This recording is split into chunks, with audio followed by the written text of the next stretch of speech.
All right, all right. Welcome to the golf locker room. Welcome to the golf locker room. We're definitely all up in the house. What up, Miss Clark's Golf Life? What up, fam? What up, fam? How you doing?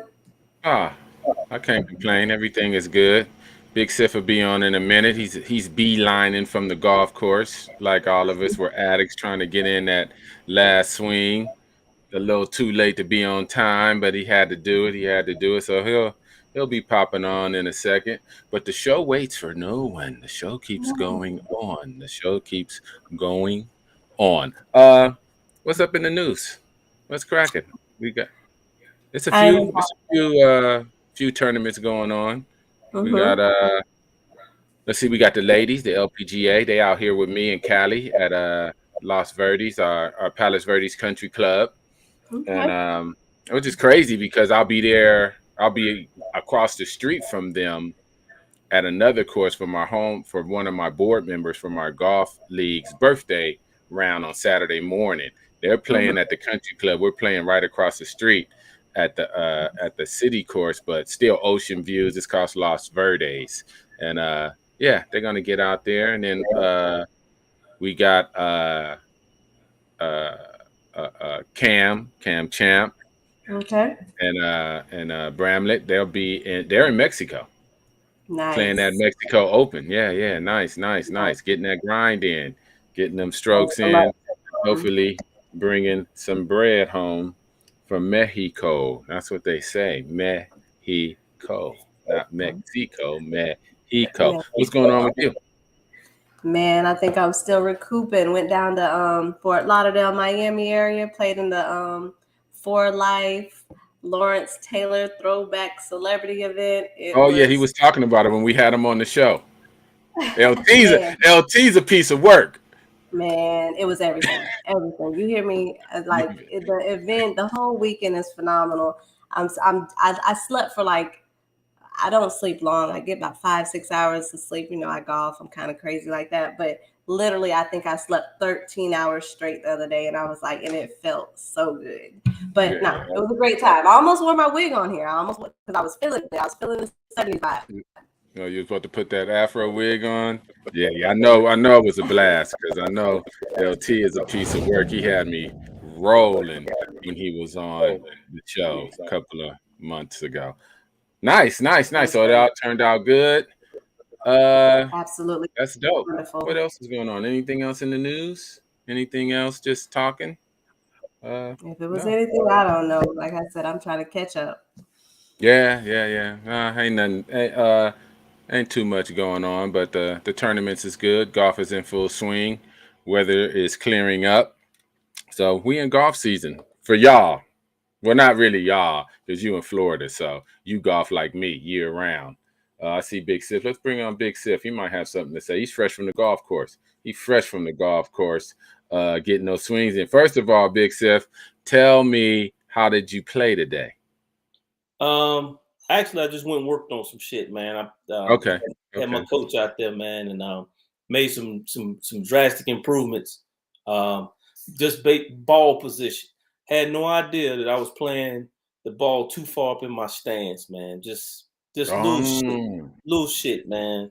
Was it center? Was it center belly button, or was it off a little bit off the right? It was actually probably more left instep, but it looked Ah, center. It looked center. So the thing was, I had to set I had to get it addressed, put my right foot on the ball, which looks like it's in the very back of my stance, and take the mm-hmm. right foot back, which gives me center, and Oh, then okay. just swing. Because I was like, man, what the fuck's going on with my golf swing? He said, nothing wrong with your swing, man. He said, it's your ball position. And then it's crazy. Okay. What was you doing? What was it? Was it hooking? Was it duck hooking? No. Was it? My ball, what was happening was I was hitting it thin. I'm still getting some decent distance, but hitting it thin and hitting it right.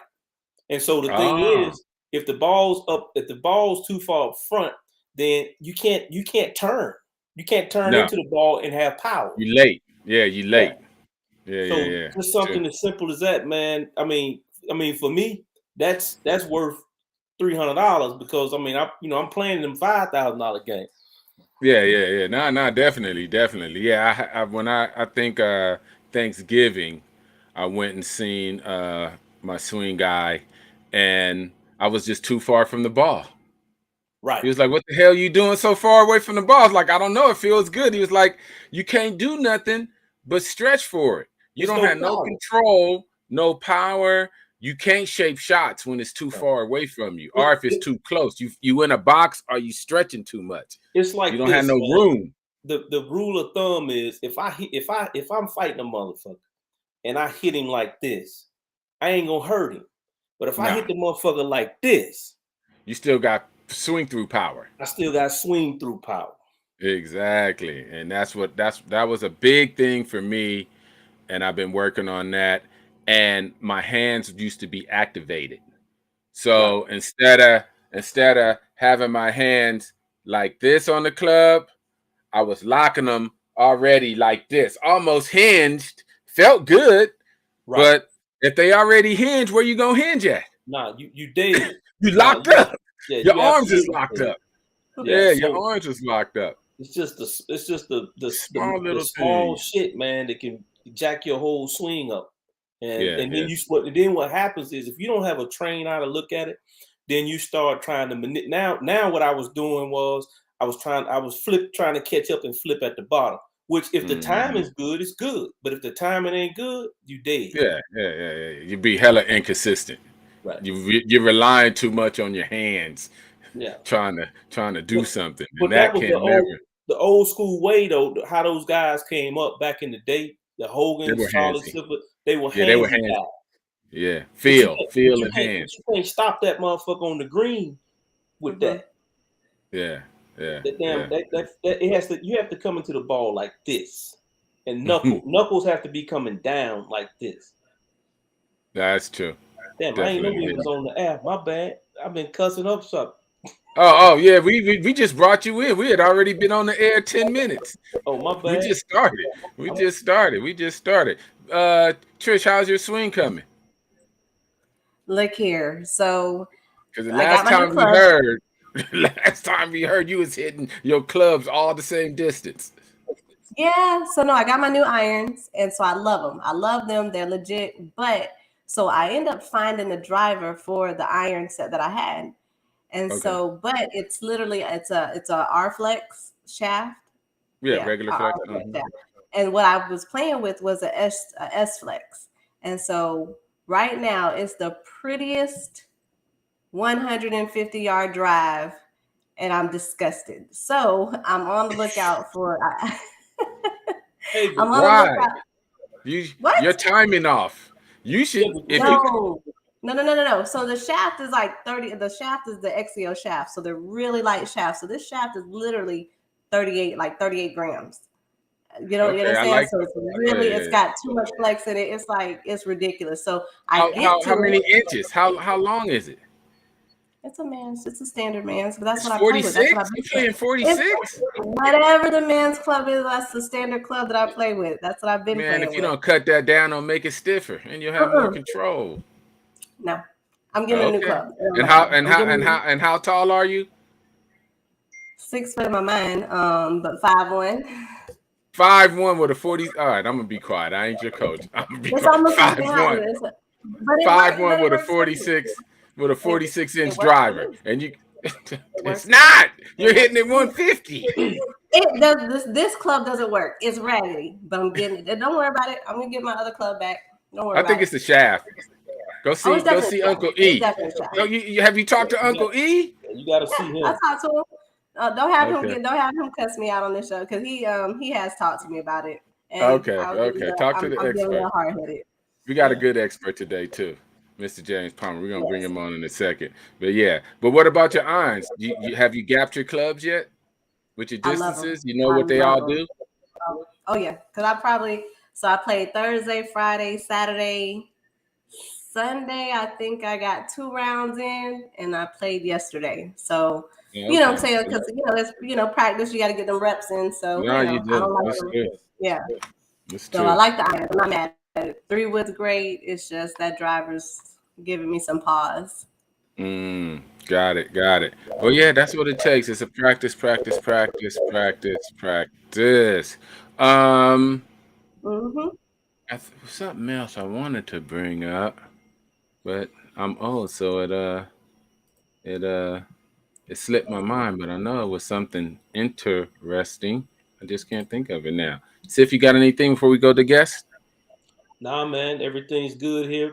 The weather is beautiful. Mm, Big ups to Livingstone College, man. They're making their way to the regionals. I actually played with one of the conference player of the year, Xavier, on nice. Sunday. And I'm gonna tell you what, man, the kid can golf his ball. I He's mean, That's golfing nice. now. yeah, That's man, dope. I mean, this shit's That's dope. ridiculous, man. Yeah, That's dope. That's hella dope.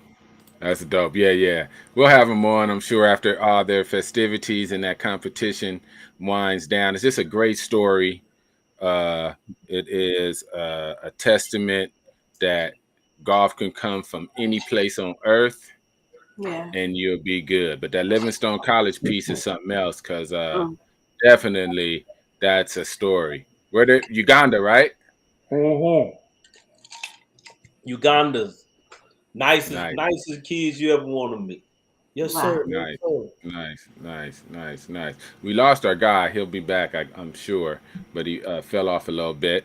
But it just leads us into what we are. He's back. It's leading us into what we're going to try to do on this show. Add another piece and tips, instructional tips, and you might take something from it. You might not.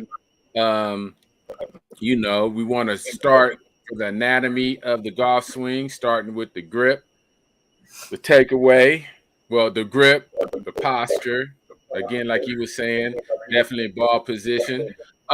Sif, I know you're old school and you're a single digit, if not scratch. I think you're scratch. I'm pretty sure you're scratch. Do you still practice with your alignment sticks? I know I do. I don't. Well, yes, and that's the most important piece of the game because Man, let me if tell you. if you're not lined up, nothing else matters, man. Because honestly, think about it. It's I call it the door. You know, it's like a door. So if you have a door that closes all the way, then you know that you're square. You got to it. If the door is you shut the door and it stops here, all right. Now you know that that club face isn't square. If the door it closes midway, it's square. It closes, it's finished. The alignment sticks. What it does for me is it helps me shape shots. And so, like for example, if I take that right foot back and I want to draw, I close the front side. If I want to cut it, I open the front side up, bump the right foot up, and the alignment sticks help me with that. Now the thing is, I always tell newbies when you come out, man, you definitely have to purchase those alignment sticks, man, because if you don't, you're going to ingrain something in terms of setup that you're not going to be able to fight down the road because you've already ingrained just getting up to the ball and hitting it and this, that, and the third. So alignment sticks are very, very important. Yeah, I learned that later in my golf life. Just another one of bad practices, and I'm sure our guy James is gonna go deep into it and yell at us for not even having it. But I have not done anything without an alignment stick in about a year or two because, like Pro said, you could be hitting great shots and thinking they're bad because of your alignment and your aim. Right. And if you're going to the range and you're not using an alignment stick and you're not working on your targets, you're just exercising. You may as well just get on the treadmill because you ain't golfing. You definitely ain't practicing your swing. You just swinging. That's just exercise. That ain't golf. That's not practicing shots. And And I so think what I'm working on right now is path, right. but the path after my finish position after contact with ball, fully stretched out, and alignment sticks. I have a point maybe about a foot past the ball where I should be fully extended Right. and then come back up with the rehands. You know what I mean? And the alignment sticks, I can pick out a little part and be like, this is where I want to pass the ball. And I should be fully extended, especially with the driver, fully arms extended, head behind the ball. But boom, and then I'll rehinge. And I use the alignment sticks for all that. But yeah, definitely. But I know our pros. But you can stick them in the ground also and create a 45-degree angle so that you can get that club more inside and on path. That's true. Yeah. Definitely. Because I think I wish I would have took lessons earlier to understand path. Right. You understand path, but you really don't understand. It's so simple, right? But it'd be so complicated if you're not taught that path dictates where your ball's going to go, no matter where you're standing, how far you take your club back, how far, wherever the path your club is when it hits the ball, that's where the ball's going. I don't care what you're going to do. But see, I think but Trish does a good job. I watched her hit the driver. And she does a good job with pass. And the thing is that's the key. In she has great extension. That's probably why she hits the ball as far as she does, because she hits it the right field. She may not notice she's hitting it the right field, but extension makes you hit the ball to right field. And a lot of people say, well, if I hit it the right field, I'm going to get stuck or I can't reach it. But that's the path. Hitting it the right winners, hitting it the right field. Independent, yeah, hitting it, and that's really where I put my 1 foot pass, a half a foot to 1 foot past the ball. Is really going on the path to right field and then bringing it around. Because if you're on the right path, you can draw it from there. You can hit it straight from there. You can do a lot of things. People think if I'm going to right field, it's going to go right. It's going to slice. Right. But it's the opposite if you're aligned right and your path is right. Now, if you hit it to right field and hold it like a knockdown shot or something, but yeah, you done left it open, and yeah, it's going to go wherever the club face is left open. But if you finish your full circle and turn, it's going to go straight, or you can draw it, But see, ping pong, guys who play, young ladies and guys who play ping pong, it's the same thing. In order to make that ball bounce and go left, you have to hit that top spin on it. If you want to bounce and go left, you have to come over the top and hit it to left field. True, definitely true. Yeah. Well, let's get our expert on too, because that's what we do. We bring on experts and we opine and talk about our private golf games. But let's hear what an expert has to say and a lot of other things he has. And Trish, I'm gonna let you introduce our guy.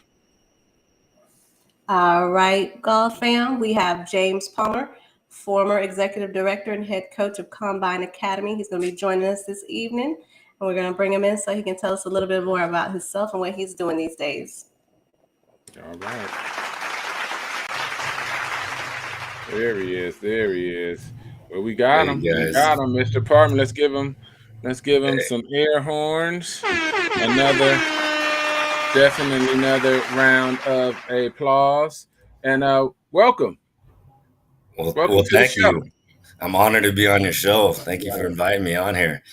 You guys are doing great things. I love it.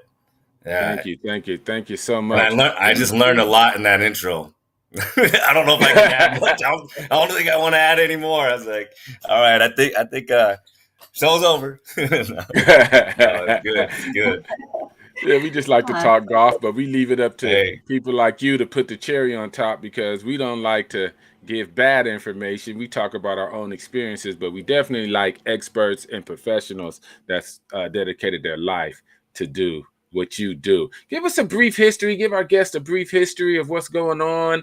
How'd you start? Give us a brief bio. Yeah, a little bit about me is, I've been playing golf my whole life. I started when I was like 4 or 5 years old, and really my first love. Right? I fell in love with it.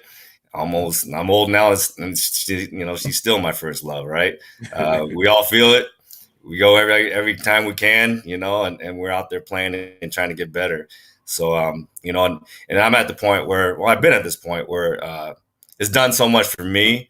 I always call it, even on my every time I give lessons, or especially to youth, I like to give the gift of golf. Right. So my goal, really when it comes to instructional piece, or even just playing with my buddies, right, is to really give the gift of golf. Right.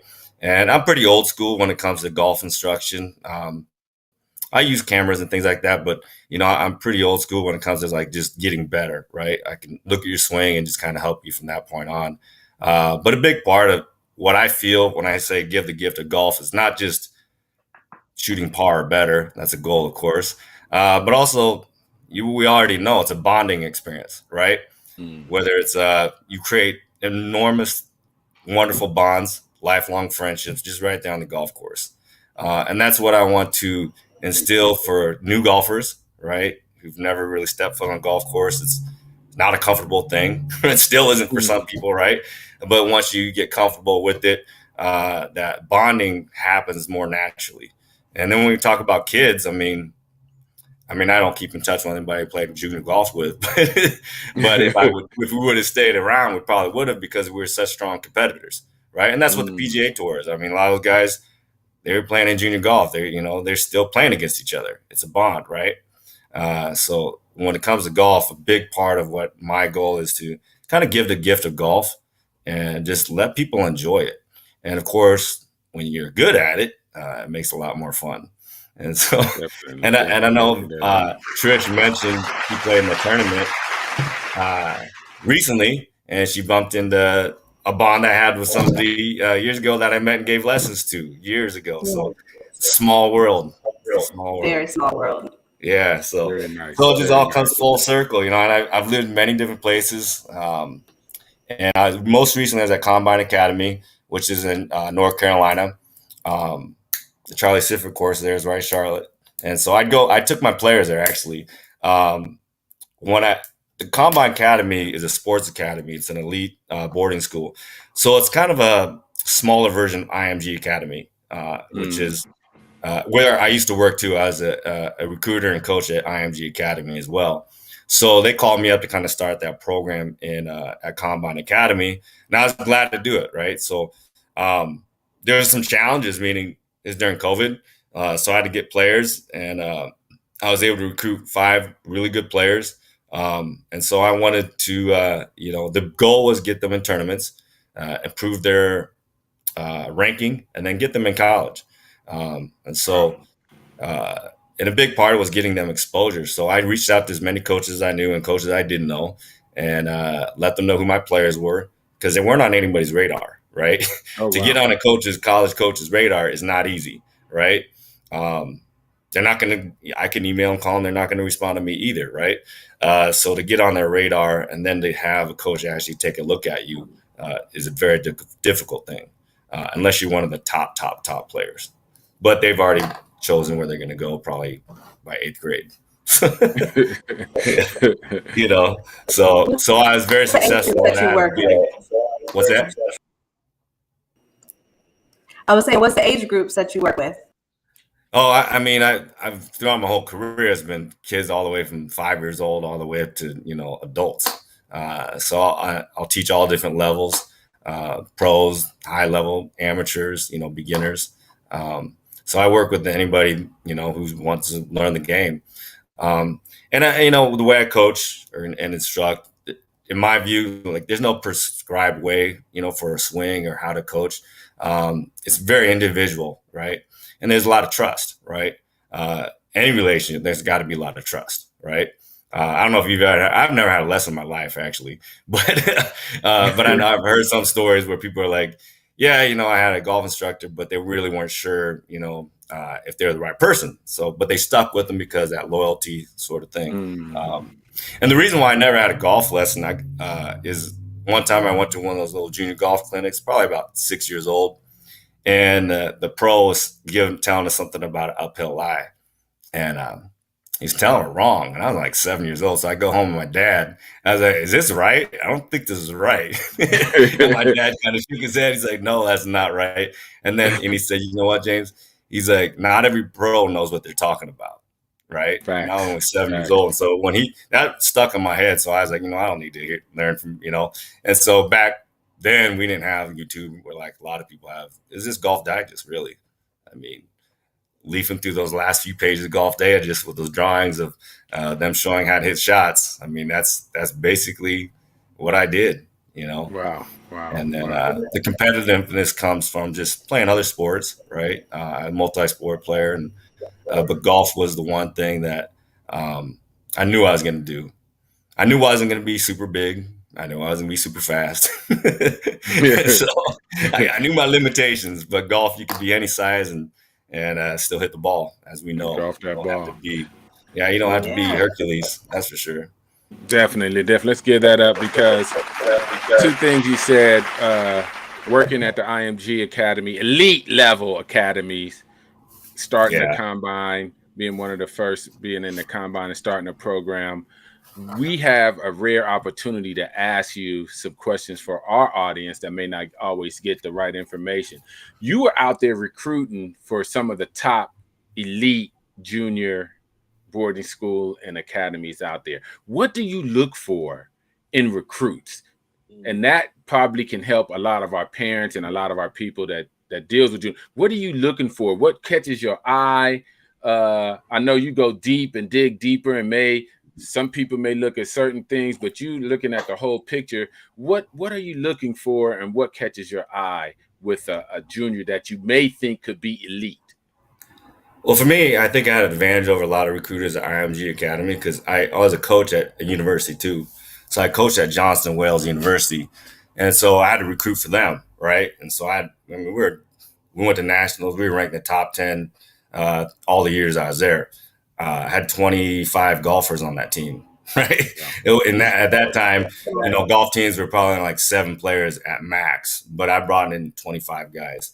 So when we look at what am I looking for players, I mean, a big part of it, even though golf's an individual sport, college is not, right? It's a team sport.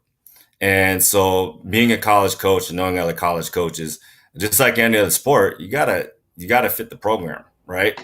You got to fit the coaching style. You got to fit the culture of the team, the university, you name it. There's a lot of pieces to it. That goes for any sport, right? So when I would recruit, I'd ask them about the game, but also I would ask them if they played other sports because it's a big part of it. I think it helps. The other thing is just, how they would respond to certain coaches, because it's hard to get a kid knowing that how am I going to get them placed in the college if they wouldn't really fit a program easily, right? Anybody can adapt, obviously, and I said, any coach, you want the job as easy as possible, right? You don't want to deal with problems, right? Yeah. And if you look at the most successful collegiate teams, college teams, now social media can really get an insight of why they're good. It's not only because they shoot very well, but that team dynamic is there. And that's part of either the coach built it or he recruited right? Could it be a combination of the two, right? So just like any other sport, there's a lot of off-course drama that can happen, right? Yeah. You're on the van, you're on the road a lot together, you're in hotels, you name it, right? That affects your play because we all know golf is more mental than anything else. So if you have the right players who can fit that program and your coaching style, that's big. So when I recruit, I mean, that's a big part of it, right? I don't, when I worked at IMG and Combine, I mean, that's not something I shared with them, but I think that's the advantage that I had when I was looking for players who could advance on to the next elite level of college. Yeah. Nice. Let's give that up. And when I would talk to the kids, I would tell them, you have to understand, it's not like junior golf where you're just playing in tournaments, you're out there with your parents and you can throw fits and all that stuff, right? It's not like that, you know? Mm-hmm. And that's the way a lot of them are. I mean, that's the way a lot of the kids are. You go to any one of these junior golf tournaments, you see the kids, having fits, it starts at a young age, all the way goes to college even, right? So, and like I said, that really hurts team dynamics. And so when I look for players, not only elite, but also could they fit a program? Because ultimately, if they're going to be pro, go straight out of pro, who cares, right? But not too many players do that. Even though I feel that some kids could if they had the money. Yeah. I would advise, even at IMG, I did advise some kids. I say, you know what? If you have the backing, you don't need to go to college. College isn't going to help you, right? It's not going to help you. There's no team that's going to draft you. Playing in professional events are going to give you way better experience than a college tournament. Even though it's great, but if you're that good, just go straight in the pros. Go. Start working your craft. Yeah. Nice. Okay. Nice. I Especially like some of the that. girls, because the girls really, and then there's a big difference in girls and boys when it comes to like a boarding school. Big difference. Okay. One, most moms, I would say, not to be sexist, didn't want their sons to leave home. Right? Yeah, they're kind of mom. Uh-oh, we lost him. He'll be back. There we go. Yeah. We got you. And then for the girls, they had a little more maturity, so they're ready to Okay. go. They're just a lot more mature. That makes and sense. that's another piece too. When I recruited, if you notice, a lot of the squads are international. Right. Yeah. Why do you Huge think that? percentage. Well, it's simple. One, it's economics, right? A lot of families do come over, have, enough money to do it. And two, it is, a lot of the players are a lot more mature. They're older, right? And so when it comes to managing a team, right? Are you going to take an 18-year-old kid who might be going home the next year because he misses somebody or he's partying or whatever? There's a risk. It's an investment, right? You're investing in a player, right? And so your investment is going to be a lot less risky typically with the international player. Okay. Just maturity is much higher. Just whether it's as an educational system, you name it. There's many reasons why international players are dominating. Even on the PGA Tour, there's a lot more, and partially because they are coming to the United States, playing in these tournaments, and getting that experience and then getting exposure. Now with the NLI or whatever, now it's even a bigger disadvantage for a lot of American kids. Yeah, it's true. It's because true. growing up, we remember when back in the day. I mean, if you're an American player, we rooted for American players. The international players, like I don't care. Now it's like the internet, that those borders have, like some of the top players, Rory, all those guys. We don't really think of it being from a different country anymore. That's true. Like, this Rory. But back in the day, we knew, they're not from America, and that was kind of the storyline, right? That's true. But now that storyline is blurred because they've played here in America so much. Makes sense. Let's get that up. I'm gonna get to you, Seth. One more. So pre-recruiting for college, what do you see, and how do you think, or how do you recruit for a boarding school? So we're talking what, 14-year-olds, 13-year-olds. What have they shown you that you may think they could be a elite junior going into college, or is it just strictly the scores? You're just going on scores, and how do you look at them? No, it's not, because they're so young, right? You can't just say, oh, you're not shooting good enough, right? They're only 14 or 12, right? And it really, what you're looking at is, how much do they love the game? How much passion they have? Are they willing to work at it, right? That goes for any sport, right? The only way you can get better if you want it, right? So there's this one kid, IMG Academy. He went to one of the camps. Camp was a good way to kind of get kids to attend the school. And he wasn't great, but I saw his potential, and I asked him, has he thought about going to boarding school?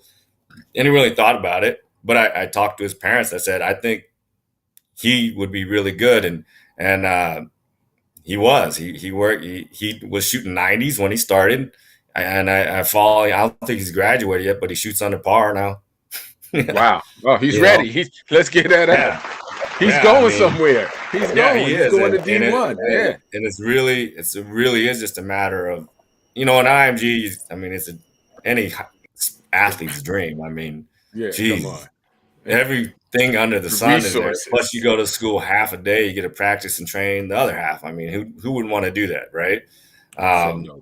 So I mean, that's what we modeled the Combine Academy after as well. Just we didn't have the resources, the facilities like you would have at IMG. I mean, IMG is a resort school, really. And I would tell the kids, I say, I know you guys think you're good, but I mean, if I could get anybody off the street, give them the amount of time you get to practice, they would beat you. I get that 60-year-old guy out here, or 25-year-old guy who's, shooting lights out and he only plays once a week because that's all he can afford. Exactly. But give him that time, he'll beat any of you guys. Yeah. Nice. Big Sif. James, man, it's a pleasure, bro. Yeah, I hope to get to play with you guys someday. Hearing you guys talking about all your games, I was like, all right, I got to get in that foursome. Absolutely, man. I went to Fort Union Military Academy, almost similar to like a boarding school, but it was a prep school. So I agree with you 100% because what we did was we were postgraduates playing JUCOs and freshmen at the college rank. So it makes you better being exposed to talent that's far superior than you are. It's one of those things where you either gonna shit or get off the pot. And so in your expertise and in your opinion, I'm sure you've recruited kids and you say that kid has it, and you bring them into the program, and then kids working his butt off, but you see him going the other way. What do you think the reason is for the kid going the opposite way? Because I've seen that in other sports. Yeah, I mean, it happens, right? There's a couple things you said. There's a lot of people, a lot of talent, right? Loads of talent. Well, that's in the brain or in a sport, right? And I always say, the biggest waste to have a lot of talent and no discipline, right? I mean, you can look at NBA and NFL. There's a lot of talented players, but they don't have a lot of discipline. They'd be 20 times better than what they are with just a little more discipline, right? And so when we look at kids who had the it factor and then they kind of slid off, I mean, there's so many variables now with the kids' adolescents, right? If you're talking about a teenager, so many things. It could be a significant boyfriend, girlfriend. It could be something with their dad, with their parents. So many different things that could steer them, in a negative way, right? So you got to really pay attention outside of just the golf, right? You got to get to know the players, and so I've had to deal with that as a coach quite a bit, right? Even on the golf course, I could recognize had nothing to do with the kids' swings, right? Like, the difference in college coaching, you can actually talk to the kids, right? You can read greens, you can do everything, right?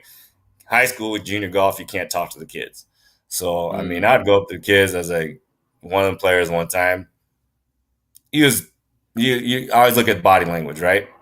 I said, you got to pay attention to body language. As soon as you start shrugging, you're going to start shooting bad. If you're not doing well, get your shoulder up, walk with pride and get your game right, right?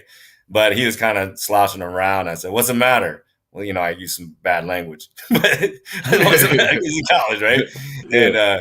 And he said, I think, Coach, my girlfriend, I think she's sleeping with my roommate. And I was like, I knew something was wrong. And I said, well, she is. I said, she is. She is sleeping with your roommate. He's like, what? Why'd you tell me that? Because you cheat on your girlfriend. I was like, she definitely sleeping with your roommate. So you're going to get what you deserve. So I just said, hey, so you need to get that out of your head. She probably is. And just, win this tournament. And so, but he's like, how come you don't talk to Nate this way? Because Nate isn't like you. He's not cheating on his woman. Yeah. And so, but it was just that mental thing that I noticed something was bothering him, right? It had nothing to do with the golf swing. It was just something outside. And I just said, what is it? And then he just shared it. And we were like walking down still playing. It's not like we're on the side, took to time out, right? Yeah. We're walking, still hitting the ball, right? And then, so he ended up winning that tournament. And so what I had him do is raining that day. It was actually in Savannah, Georgia, and it stopped raining. It got super hot. And I made him carry his umbrella the whole time, right? I didn't let him put it away.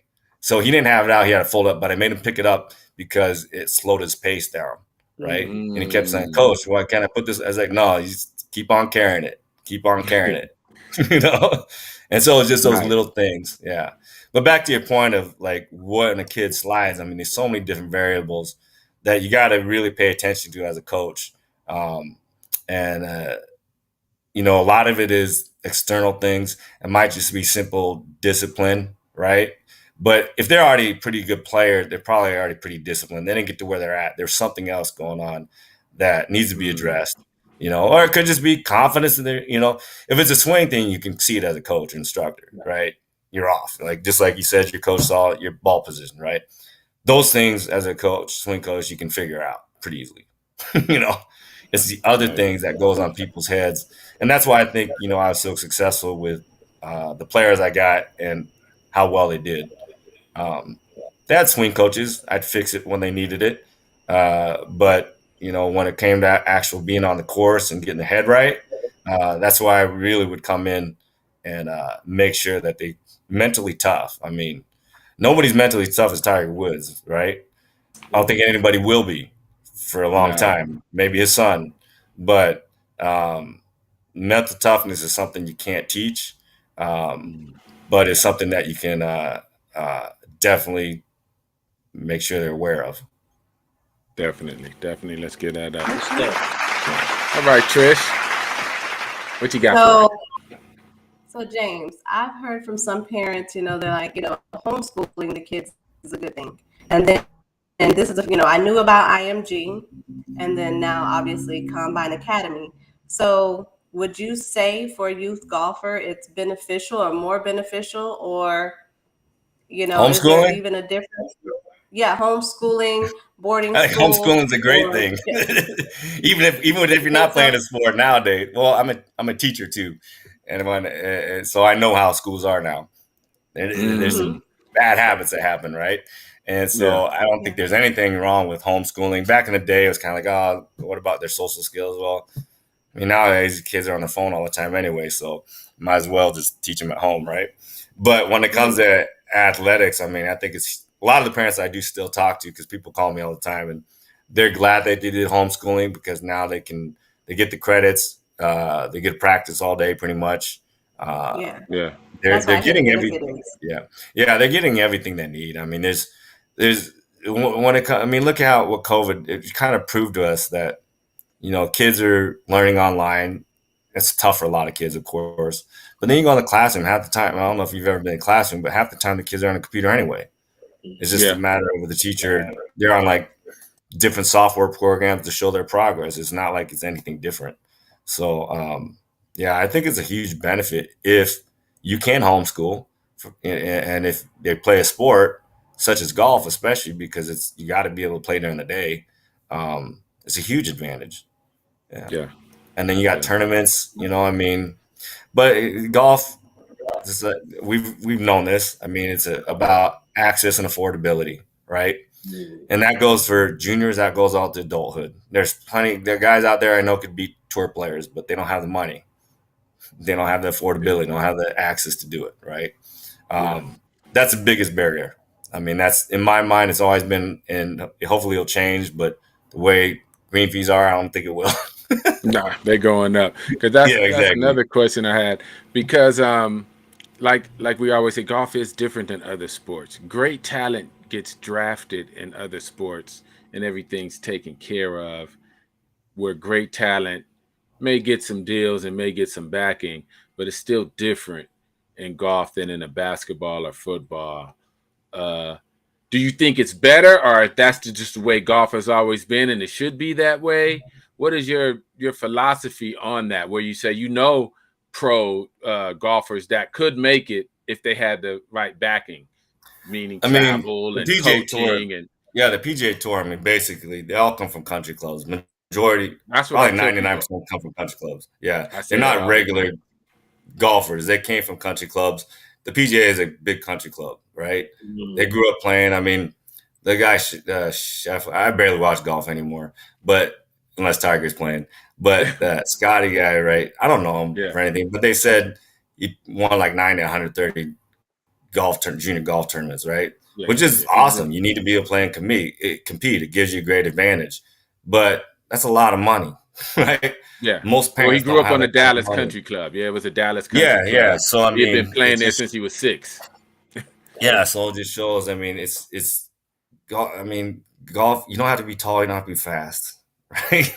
You don't have to be super strong. But what you do need is money, right? That's it. I mean, you do have to have money, and you do have to have access. And most people. I mean, we've all encountered people who have a lot of money and they're going to be generous and things like that. But I mean, to have a whole career in it, that's a lot, right? social media has changed a lot of it, and that's what you can brand yourself now and get the NIL or whatever now, which is it's a game changer for all athletes, right? Whether it's football, basketball, or baseball. You can make more money without even being in the pro circuit nowadays. I mean, I know a lot of those Instagram golfers. I mean, they do just fine, and that's all they do. They so, do good. I can't get on Instagram, but no one follows me, so it's like, they do. I'm just a show by myself. That's right. Speaking of that, tell us about your new endeavors and what you're doing and what you got going. Yeah, so I mean, my thing is, I believe in your swing is my kind of motto, my tagline, my brand, right?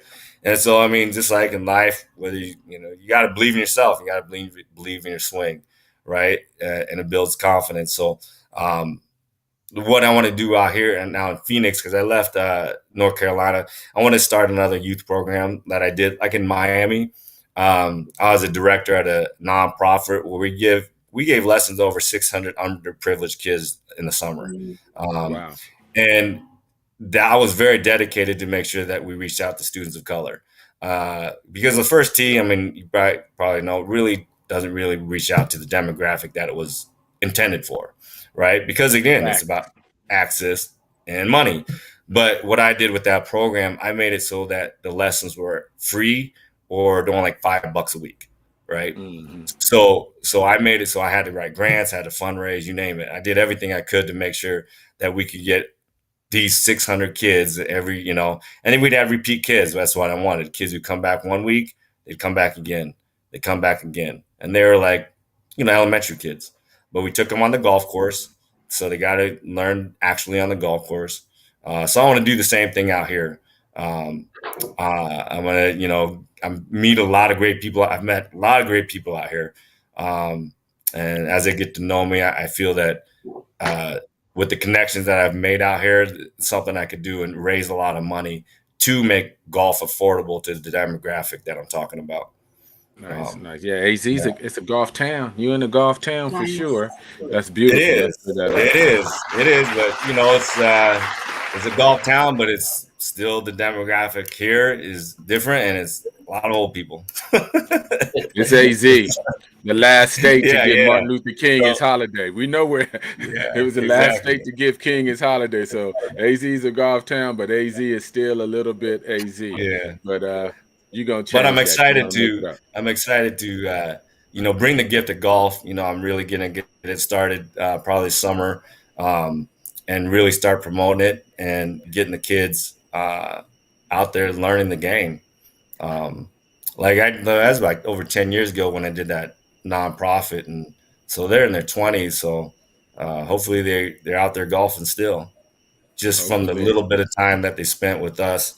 And it was a good thing I was down in Miami, and so I hired PGA pros, but I also hired I was a teacher too, so I hired some of my students as my coaches. I was at Miami Norland Senior High. They didn't have a golf team there. I asked the AD and the principal if we could start one. They wouldn't let it happen. So I hired my high school players so they could make some money, or high school students to make some money. And so I showed them the golf swing really quickly. There was one girl, she was a natural. I was like, it's like you could if they had a golf team, you would have got a scholarship. But she's a real smart girl. I think she went to Vanderbilt or Tennessee State, somewhere in Tennessee, and she's in med school, or she might even be done with med school by now. Wow. But she did meet the golf coach there, and the golf coach even asked her to play because she just naturally had a good swing. Oh wow! Yeah. So again, that was about access. And, there's no access in that school for golf. And if they would have had it, that could have opened up doors, because football was the main sport at that school, right? And band was big there too. But for the sport or football and basketball is pretty good, but football was the main thing. Nice. Let's get that. Duke Johnson came from there. Duke Johnson was there when I was coaching. Or as a teacher there. Yeah. Nice. So it was fun to watch him play. Big Sif, we're gonna give us a roundup and not parting words, but some roundup words, because we're getting close. Hey James, here in the last maybe 5 years, maybe 5 to 7, you've seen the Asian women outflank white ladies on the PGA Tour. What do you attribute to that? Because at one point in time, it was, the Annika Sorensens all the way down. It was white women dominating. Now all of a sudden, you look at the leaderboard on Sunday, you see Asian from top to bottom. Yeah, what South Korean. Yeah, man. Yeah, I mean, it's what they're investing in, right? It's what they're pumping their money and resources in. Really, their priorities are getting those girls at a very young age, getting them good. I mean, really, that's what it boils down to. And when it comes to women's golf, I mean, they're more mature, but also there's a big difference too, because like for boys, they go through puberty different stages, right? So they're still growing all the way through college, maybe even after that sometimes. So their swing changes. For a lot of girls, they've already reached their puberty, max. So they've already developed their muscle, they developed their body, what they're going to be like. So their swings at a young age can be very consistent and repetitive. For the boys, 14, 15, 16, they're growing still. They're getting stronger. They're getting more errant shots. They want to be bombers instead of field players, right? And so when it comes to the Asian players, I mean, a lot of it is just, they're putting a lot of resources into it. They have academies. South Korean players didn't come to IMG. They didn't need it, right? They have academies there. They're Thailand. The Thai girls are making a huge run too, because they don't necessarily value education as high, right? They're pumping into the golf with the girls especially, and I think we don't see as many males because one, a lot of them have to serve in the military, right? It's required. Mando. So it's required. You have to be military, but also again, it's just developmentally. The players go through different phases. As a boy versus the girls, they're ready. They got their swings down and they can play for the next 10 years and from 12 all the way 22 or 28 or whenever they retire and make a lot of money. That makes a lot of sense too. Yeah, because if your swing is down at 12, 14, 16 and not going to change, guys got about 3 or 4 more inches. Even at 17 or 18, they can grow another inch, and that's going to change the dynamic immediately. I mean, you get taller, you get stronger, and then your ego kicks in, and everything. Nice. Trish. So James, when you get your academy up and going, I always ask this question of like the HBCUs, but also of the, the programs that we have or the organizations. So aside from money, because we all know money, access is the biggest thing. But aside from those two things, what would be the top 3 things that your program would need to get it, off to a good start when you get it, started this summer? A good question. I mean, so much of it does revolve around money, but the other resources would be just human resources, right? I'd have to get a staff. I kind of, when I had the staff, the PGA guys didn't know what they're doing, right? And I wasn't trying to like a lot of academies that prescribe to a certain swing method or swing methodology. I'm not necessarily like that, because I didn't get lessons from any of the big names or anything. So like IMG is about positions, right? And so a big part would get human resources, get the staff. And I don't need to get PGA guys. There's plenty of guys who know how to coach golf, and I needed people who can interact with kids in an appropriate way, and convey that message, because it's not easy. Because I don't want it to be a babysitting program either, right? I don't want parents just dropping kids off just to, hey, I'll pick them up in an hour and a half, and what do they do? They do, right? I want them to actually feel like they're getting something out of it. And then the people I hire, I want them to feel the same way, because a lot of golf instructors work with kids, like they're great golfers and they want to get some reward out of just the money. They want to see some progress with the kids that they're coaching. Yeah, makes sense. Love it. Resources. Resources. Yeah, I mean, then the golf courses. I mean, I'm making some relationships. I got to make sure that the golf courses would be welcoming of that. But also another piece, I would do an after school program, because a lot of schools have pretty big playgrounds now, And in Arizona, they have like fake grass. So it's a Yeah. perfect place to actually hit golf balls on. They have old Because you got soccer. turf. Yeah, that's pretty Yeah, nice. yeah. Yeah, I mean, we put some mats down so we don't, chop it up, but it's green at Nice. least, so Yeah, come on. we can make it look like a golf course. So Nice. Awesome. All right. We're gonna wrap it up. It was so great to have you. Anytime people come on this show, you family come on anytime, especially when you're up and running or you got some new news to come and tell us about. We just like to talk to you. That's what we do. We just provide a platform. So everybody, like I said, like we were saying off air, yeah, we're forming a decent, good golf community and trying to bring our community together across America. And hopefully even in Africa and other places, Brazil and other places, we want to reach out to. Europe also, we got some contacts out there. This is great. I mean, I love what you guys are doing. I've been on a few podcasts, but I really like your guys' format. Your topics are great. And like I said in the beginning, golf is about bonding, right? Yeah. Then it was just real quick. I mean, even with how I learned really is, parents always ask how to get my kid into golf, right? And I met this guy out here, and he's with his 3 daughters. They're 6, 4, and 2, and he's out there every day with his girls after school. And he's never played. He used to be a basketball player, right? So he's a tall guy, but he's learning the game on his own on YouTube. And I'm watching what his girls are doing. I was like, you are doing the right things with your girls. And they're like, Coach, I literally met the girls like 2 minutes, and like 30 minutes later, like, Coach James. I was like, they remember my name. So I see him like, Coach James. Well, are you watching? Because they want to see me watch him hit. But I mean, they always ask, how do you get your kid at a young age? And he asked me when to actually get lessons. I said, 6 might be okay. Under that, it's pretty young, right? Just get them to love it. And I think he's got to the point where they actually love the game. But I have 4 brothers who their kids didn't play. So a big part of it is how I fell in love with it. It wasn't because my dad was going, go out and practice. We as kids watch everything our parents did, right? My dad played golf. I wanted to be like my dad. I wanted to be out there with him. I wanted to bond with him, right?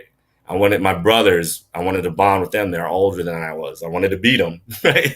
And so one time I woke up one morning. I was probably about 7, 6, and I was really upset at my mom because we always get upset at my mom. And my brothers and my dad went golfing early in the morning. And I was like, why didn't you wake me up? You knew I love golf. I was like, you know I love golf. Why didn't you wake me up? So I was mad at my mom that she didn't wake me up to go play golf with my brothers and my dad. So, I mean, how are you going to get kids involved is that, and that's what I hate is a lot of parents don't play. They stop thinking they got to take the kids out. No, go play golf. Let them watch you play golf. Yeah. Make them want to be like you. Right? Because they want to be like you. And that's how you're going to get them to fall in love. Not force them out there to go practice, blah, blah. Because then they might turn away from it. But if they just see you playing, they're going to love it. They're going to want to do it. Trish got one more question. So I have one more question. For your youth golfers, James, if you were going to have them play in tournaments, so you see they got great talent, they're going to do high school, we're looking at college, what type of tournaments would you advise the parents, or what type of tournaments should these kids play in as they're coming up? That's a good question. Like the junior golf tournament is so much more advanced than when I grew up, right? I mean, we just played local ones. Now they have international, national, and local ones, right? So play as many as you can, whatever you can afford, and always look at who's ranking them. Are they getting ranked? Right. Mm-hmm. And even if there's only 10 kids in the tournament, the whole thing, age group, playing it, as long as it's getting ranked by Junior Golf Scoreboard or whoever is ranking it. And that's what I do with my players at the Combine Academy, is that we played in the AJGA and the Hurricane ones, but also we played in other tournaments. And I would strategically see who was ranking these tournaments, because their rankings jumped up in the thousands, right? Wow. Yeah, because they were winning them, right? They were winning these tournaments. Yeah, there might not have been a field of 150 kids. Might have been only like 12, but they won it, and it just jumped their rankings up. And they got rankings. But everybody's got this, I want to only play in the elite ones, right? Every parent wants to get playing the elite ones. Well, you get them in the elite ones, they play poorly. What happens to their ranking? Shoots down. Yeah. Damn. So you got to be very strategic when it comes to that. And not all coaches look at it, but that is one of the first things that's a database we have. You don't have a big database for golf like baseball or football or basketball. Recruiting for golf is very hard. It is not easy. Yeah. That's wonderful. Nice, That's nice. great information to know. Yeah. Get in those tournaments that is ranked and be selective too. No freebies, no free swings, no free tournaments without rankings, because we do want to do stuff. I like that. Exactly. All right. I think that's going to be it for today. Big James Palmer, great golf. All right. Well, I hope to get you guys teacher. out there on a tee box. Oh, sure. We can get our swings on our Believe in Your Swing Instagram. Come on now. Definitely. Remember, Okay. follow Believe in Your Swing on IG, right. Believe in Your Swing on IG. Coach Palmer's in the house. Any last words, Trish? Sif? Nope. Just Y'all want to tell good? James, thank you so much James, we're going to tell you thank you so much for coming on. Thank you for your time. Thank you for what you're doing with the youth golfers, because it's our youth that's going to, get more of us out there. We need a pipeline, and it starts with the youth. So thank you so very much for what you're doing. No, thank you for having me and let me share the information. Thank you. Really appreciate it. For sure. Really appreciate your work. That's it for us, guys. Every Wednesday, 5 p.m. Pacific, 8 p.m. Eastern time on Wednesdays. We here. We on YouTube. We on IG. Follow us. Follow James Palmer. We out. Deuces.